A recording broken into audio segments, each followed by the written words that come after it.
Hello friends, welcome to the 11th part of the topic principal stresses and principal planes.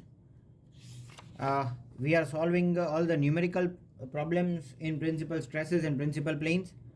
Till now we have solved 4 examples and today we'll quickly move towards our 5th question, that is, at a certain point on a strained material, two stresses of 100 Newton per mm square and 60 Newton per mm square, both tensile, are acting mutually perpendicular to each other.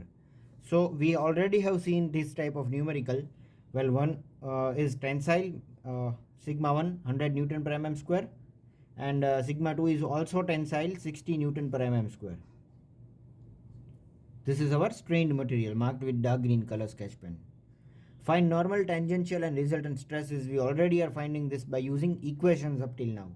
On a plane inclined at 20 degree with the plane carrying stress of 100 Newton per mm square. So this is the stress 100 Newton per mm square. This is the vertical plane, this one, on which this 100 Newton per mm square is acting. But we need to find out this all the three stresses on this inclined plane. It is inclined at 30 degree. This theta is 20 degree. This theta is 20 degree with the vertical. This vertical plane is carrying this sigma 100 Newton per mm square. But this time, this is the question is same. What we have solved up till now, but this time we need to find this by Mohr Circle's method. Also find maximum value of tangential stress, that is sigma T max. We also need to find by using Mohr Circle's method. We have studied this. It is a graphical method. These are the steps what we have studied in theoretical portions. Steps for Mohr Circle method. We have recorded this in my initial lectures, previous lectures. Based on the steps, we would be drawing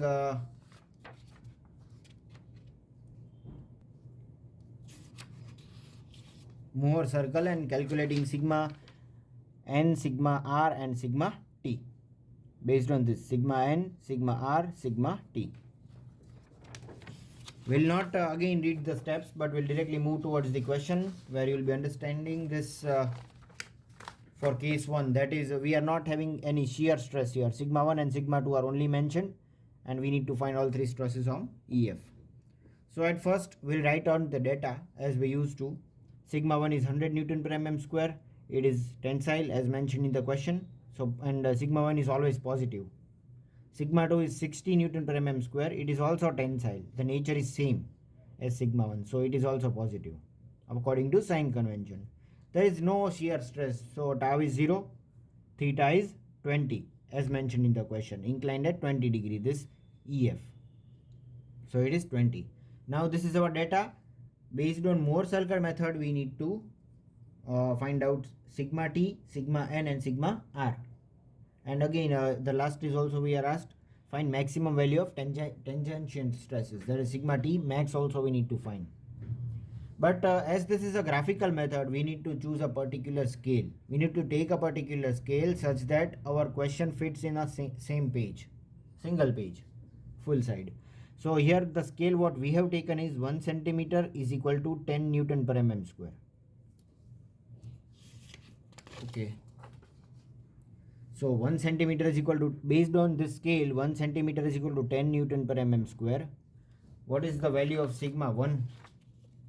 100 Newton per mm square. So we need to draw a 10 centimeter line from O for sigma 1. This is our O, first point on this horizontal line OX as asked in the steps. 10 centimeter line. But first step is to mark a horizontal line OX like this. Then for sigma 1, our first step, sigma 100 Newton per mm square we need to mark, but our scale is 1 centimeter is equal to 10 Newton per mm square. So based on that we need to mark a 10 centimeter line OA. OA we need to mark of 10 centimeter as marked here, sigma 1. Then again for sigma 2, it is also tensile, nature as same, so it will be on the same side of the O for sigma 2. It is 60, so 6 centimeter line will be drawn. O to B. First we draw O to A, then we need to draw O to B. This is 6 centimeter, sigma 2. Sigma 1 was 10 centimeter based on our scale, but we'll talk technically directly on the values. O2A is sigma 1, that is 100 Newton per mm square, and O2B is sigma 2, that is 60 Newton per mm square. So this was the second step, O2A, then O2B.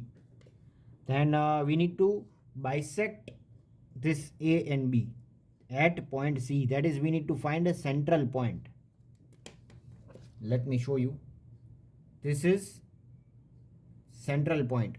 Marking this as center, we can draw this entire circle like this. You can see here. So in short, we are bisecting this A and B at C and drawing a circle. This is our third step. After drawing the circle, from point C, we have to draw a line inclined at 2 theta, that is our value of theta given in question is 20. So 2 into theta is 40 degree. We'll mark a point at 40 degree. Draw a line at 40 degree, and that line will intersect our circle at point P. We need to mark this point P. This is very important because based on this or from this point, we will join from P to O, and from P to this we'll draw a perpendicular line on OX, or we will say OA as per the given steps as we understood in the theoretical part. P to Q. So this is 90 degree, marking a point Q, marking a point P, marking a point O. So we have joined this OQP by a purple color sketch pen. This triangle is our required triangle, based on which we can calculate the length and obtain the value. Because see, OP, measuring this and multiplying with our scale, we can get OP is sigma R, that is resultant stress. But before that, we'll measure O2Q, this triangle baseline, O2Q. So the value of OQ is, or measurement of OQ is OQ sigma N, 9.5 centimeter. So into 10 as per our scale, we'll get the value of the sigma N, that is normal stress, 95 Newton per mm square. It is tensile. Then based on this, again we'll measure P2Q, this line of the triangle, that is sigma T, that is tangential stress. So it is PQ is 1.3 centimeter, but we'll multiply it with our scale, so it will be 13 Newton per mm square. So value of tangential stress is 13 Newton per mm square. And resultant, as we already know, the formula was for hypotenuse under root of sigma n square plus sigma t square, that is be sigma r square.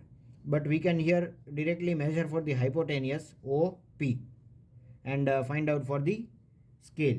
That is it is 9.6 centimeter line, multiplying with our scale 10, that is 96 Newton per mm square. That is value of resultant stress. Apart from this, we are also asked to find out the value of maximum tangential stress, that is this C dash. We need to draw a line at 90 degree with this from point C and mark here on the circle C dash. We can measure this portion. It is 2 centimeter line according to the graph, and multiplying with our scale 2 into 10, 20 Newton per mm square. And in this way we found the value of sigma n, sigma t and sigma r, and even sigma max, sigma t max, we can say we found the value of maximum tangential stress. So this was all for today, but before that we'll just go through the steps what we have studied in Mohr circle method. Now it is only for revision. As seen here, select suitable point O and draw horizontal line OX as we did. Cut OA equal to sigma 1 and OB equal to sigma 2 on one side of O to the same scale. See, as we did, sigma 1 and sigma 2 will be on the same side if the values and nature are same. If the value of sigma 2 was negative, then it was we need to draw from O towards left hand side. Bisecting AB at C and drawing a circle, this was the third step. Now drawing a line at 2 theta angle from point C, marking point P, that was fifth step. Then after drawing or completing the complete triangle and measuring the sigma n OG, sigma t PQ and sigma r OP. In this way, and angle POA, that is phi, it is angle of obliquity. So POA, that is for our question we would say POA, this angle may be phi. We are not actually asked to find it right now, but we may be asked. This is phi, it is angle of obliquity. We need to measure for that if we are asked. So friends, this is all for today. Wait for the 12th part of the topic, principal stresses and principal strain. Principal stresses and principal plane, where we'll solve another Mohr circle example with a shear stress. This is all for today, and thank you for watching.